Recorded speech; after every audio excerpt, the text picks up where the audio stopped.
En el calor abrasador del desierto de Arizona, donde el sol colgaba como un juez implacable sobre la tierra agrietada, María apretaba a su hija menor contra el pecho mientras la rueda del carro se partía debajo de ellos.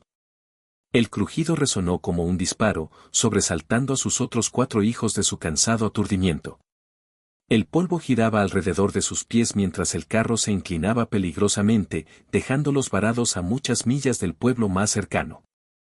El marido de María, José, llevaba muerto solo 6 meses, una fiebre lo había arrebatado de su rancho como un ladrón en la noche.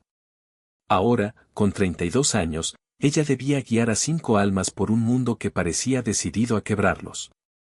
La pequeña Ana, de apenas 2 años, lloriqueaba en sus brazos, mientras los varones, Miguel de 8, Tomás de 6 y Luis de 4, miraban con ojos muy abiertos el eje roto. Sofía, la mayor con 10 años, intentaba ocultar su miedo con una cara valiente, pero sus manos temblorosas la delataban. «Mamá, ¿qué hacemos?», susurró Sofía con la voz quebrada como la tierra reseca. El corazón de María latía con fuerza mientras escudriñaba el horizonte. Habían partido al amanecer de su granja agonizante con la esperanza de llegar a casa de sus parientes en Tucson antes del anochecer. Pero el viejo carro, heredado del padre de José, por fin había cedido.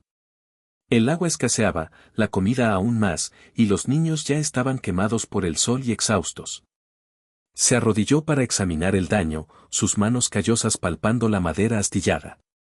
Era imposible sin herramientas ni ayuda. «Caminaremos», dijo, forzando una sonrisa que no le llegaba a los ojos. «Dios proveerá». Pero por dentro la duda la carcomía. ¿Cómo podría cargar a Ana y arrastrar los pocos enseres mientras mantenía a los demás a salvo de coyotes y del sol implacable?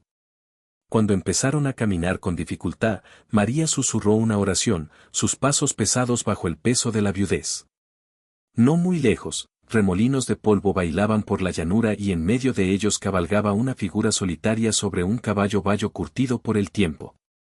Jack Harlan, un vaquero de casi 50 años, había pasado la última década yendo de rancho en rancho, su vida era un tapiz de soledad tejido con pérdidas. Su esposa Ellie había muerto de parto 15 años atrás, llevándose consigo al hijo que nunca nació. Desde entonces, Jack había enterrado su dolor en la silla de montar, arreando ganado bajo cielos inmensos que no daban respuestas. Su rostro estaba surcado por las arrugas del entrecejo al sol, sus manos marcadas por cuerdas y espinas.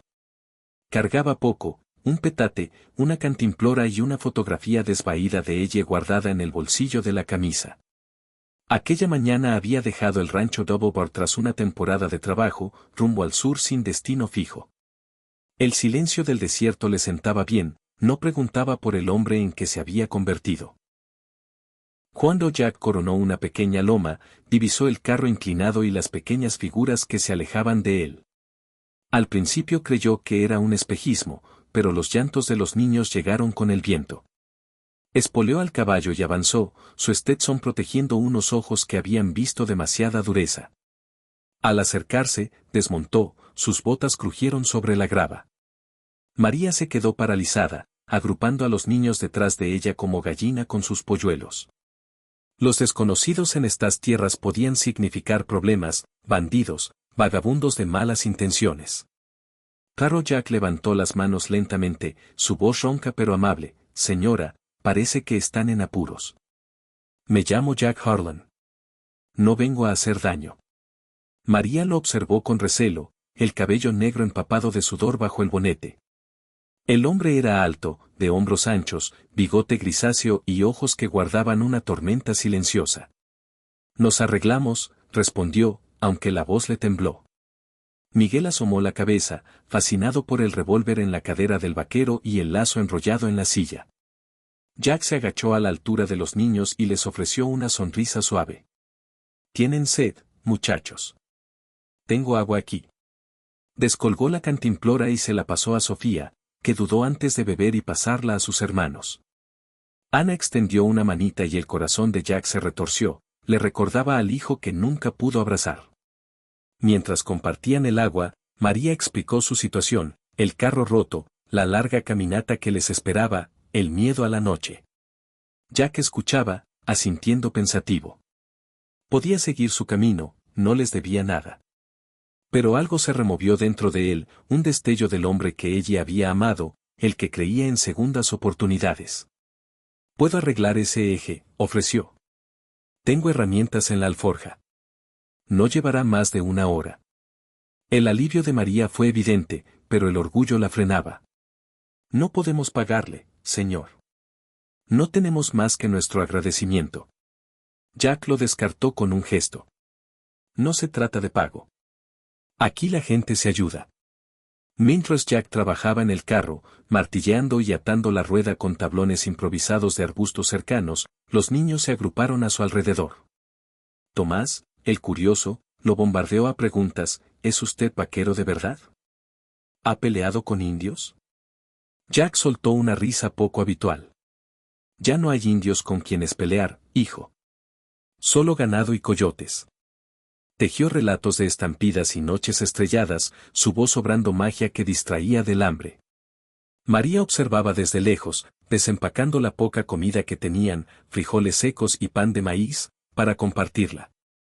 Cuando el sol se hundía, una nube de tormenta inesperada se formó en el horizonte, el trueno retumbando como artillería lejana. La reparación aguantó, pero la tormenta que se acercaba lo cambió todo. Nubes negras bullían sobre las montañas, prometiendo crecidas repentinas en los lechos secos. «No podemos quedarnos aquí», dijo Jack limpiándose la grasa de las manos. «Ese arroyo de adelante se llenará rápido. Hay que moverse ya». María sintió, pero el pánico asomó en su voz. «Los niños están muy cansados. Ana no puede caminar lejos». Jack miró a su caballo y luego a la familia.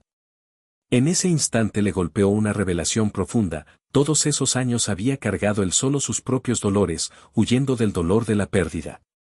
Pero aquí tenía la oportunidad de aligerar la carga de otros, de honrar la memoria de ella siendo el ayudante que ella siempre decía que era. Sin decir palabra, Jack tomó a Ana en brazos y la acomodó delante de él en la silla. «Suban, pequeños», dijo a los varones. Miguel y Tomás treparon detrás, los ojos brillantes de emoción. Sofía dudó, pero Jack le tendió la mano. «Hay sitio para una más». María protestó: «No podemos abusar». Pero Jack la interrumpió con suavidad: «Señora, yo también he sido cargado por la bondad en mis peores momentos. Déjeme cargarlos a ustedes ahora». Las palabras quedaron suspendidas en el aire, simples pero profundas, resonando como el título de la historia que estaban viviendo. Los ojos de María se llenaron de lágrimas. Era la primera vez desde la muerte de José que alguien le ofrecía no solo ayuda, sino verdadera compasión. Partieron cuando cayeron las primeras gotas de lluvia. El caballo de Jack llevaba a los niños mientras él caminaba junto a María, guiando las riendas. El carro lo seguía, arrastrado por pura voluntad. Relámpagos rasgaban el cielo, iluminando el desierto en destellos crudos, y el viento aullaba como un demonio. María compartió su historia: el amor perdido, la granja fracasada, la lucha incesante por mantener unida a la familia. Jack se abrió a su vez, su voz baja contra la tormenta: «Perdí a mi ella hace mucho. Creí que nunca me recuperaría. Pero verlos a ustedes me recuerda que la vida es más que sobrevivir en soledad». Un giro inesperado llegó cuando el arroyo se hinchó de agua, convirtiéndose en un torrente fangoso que bloqueaba el paso. El pánico creció mientras los niños se aferraban más fuerte. Jack evaluó el cruce: peligroso, pero posible si se hacía en el momento justo. «Quédense aquí», ordenó a María, entregándole las riendas. Pero ella negó con la cabeza. «Estamos juntos en esto». En un instante de humanidad pura, Jack levantó a María al caballo con los niños y luego vadeó él mismo las aguas embravecidas, guiando al animal. La corriente tiraba de sus piernas, amenazando con arrastrarlo, pero siguió adelante, su fuerza alimentada por una resolución desinteresada que creía enterrada. A mitad del camino una ola lo golpeó y tropezó, el caballo relinchó asustado. Los niños gritaron, pero él se enderezó, gritando: «Ánimos, aguanten. Ya casi». Emergieron al otro lado, empapados y temblando, mientras la tormenta estallaba por completo. Hallaron refugio bajo un saliente rocoso y se acurrucaron juntos. Jack encendió una pequeña fogata con yesca seca de su mochila, compartiendo su manta y el último trozo de cecina. Mientras la lluvia golpeaba afuera, María lo miró con gratitud que trascendía las palabras. No tenía por qué hacerlo, susurró. Jack sostuvo su mirada. Sí tenía. Por ustedes, por ellos, por mí. En ese clímax emocional, su acto de generosidad transformó no solo el peligro inmediato, sino la trayectoria de sus vidas. María comprendió que no estaba sola en su lucha, el hilo de la humanidad los conectaba a todos. Jack sintió que el hielo alrededor de su corazón se derretía, reemplazado por un propósito. Al amanecer la tormenta había pasado, dejando el desierto renovado. Llegaron a Tucson al mediodía, donde los parientes de María los recibieron con los brazos abiertos. Jack se quedó un rato ayudando a descargar, su presencia un ancla silenciosa.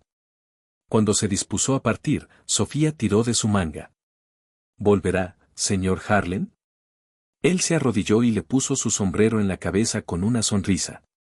El mundo es grande, pero los corazones encuentran su camino. María lo abrazó, la voz entrecortada. Gracias por cargarnos. Jack se tocó el ala del sombrero. El gusto es mío.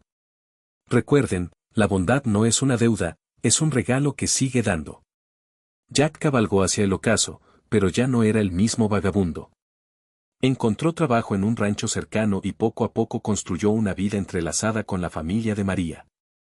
Las visitas se convirtieron en estancias, y con el tiempo el amor floreció de cicatrices compartidas.